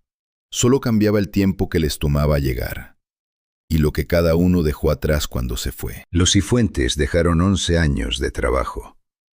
Las familias siguientes dejaron sus muebles, su vajilla, sus herramientas.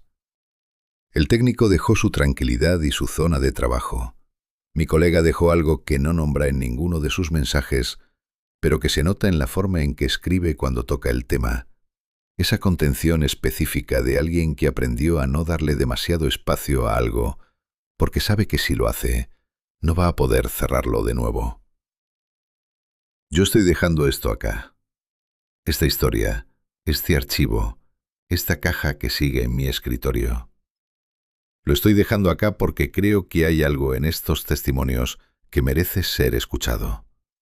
No para asustar a nadie, no para convencer a nadie de nada, sino porque 4 personas distintas, en 4 momentos distintos, encontraron algo que ningún mapa oficial registra y ninguna institución ha querido nombrar con claridad, y se tomaron el trabajo de escribirlo aunque sabían que nadie les había pedido que lo hicieran, y aunque ninguno de ellos esperaba que nadie lo leyera.